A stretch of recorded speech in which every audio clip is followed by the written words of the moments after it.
Candy టౌన్లో చాక్లెట్తో చేసిన ఒక సరదా స్కూల్ ఉండేది. అక్కడ టీచర్ పేరు మిస్ లాలీపాప్. ఆమె రంగురంగుల క్యాండీ డ్రెస్ వేసుకునేది. స్టూడెంట్లు జెలీబీన్ జాక్, గమ్మీ గినా, క్యారమెల్ కాల్. ఒకరోజు జెలీబీన్ జాక్ నడవకుండా గుండ్రంగా తిరుగుతూ క్లాస్కి వచ్చాడు. అయ్యో, నెమ్మదిగారా అని మిస్ లాలీపాప్ నవ్వుతూ చెప్పింది. గమ్మీ గిన మార్ష్మెల్లో కుర్చీపై ఎగిరి ఎగిరి ఆడుతోంది. బోయింగ్ బోయింగ్ బోయింగ్ అంటూ కిటికీ దగ్గరకు వెళ్ళింది.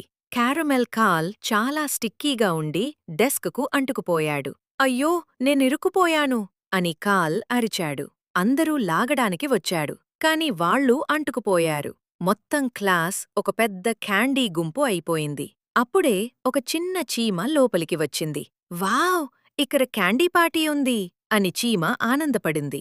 క్యాండీలు అందరూ పరుగెత్తండి అని అరిచారు. వాళ్లు చాక్లెట్ ఫ్లోర్ మీద గుండ్రంగా తిరుగుతూ బయటికి వెళ్లారు. జెలీబీన్ జాక్ వేగంగా తిరిగి తలుపు తెరిచాడు. అందరూ త్వరగా బయటికి వచ్చారు. మిస్ లాలీపాప్ నవ్వుతూ, ఇది బెస్ట్ క్లాస్ అంది. ఇకపై అంటుకుపోమని స్టూడెంట్లు మాటిచ్చారు. కాని మరుసటి రోజు క్యారమెల్ కాల్ మళ్లీ స్టిక్కీ సిరప్ తీసుకొచ్చాడు. పిల్లలు, ఈ కథ మీకు నచ్చిందా?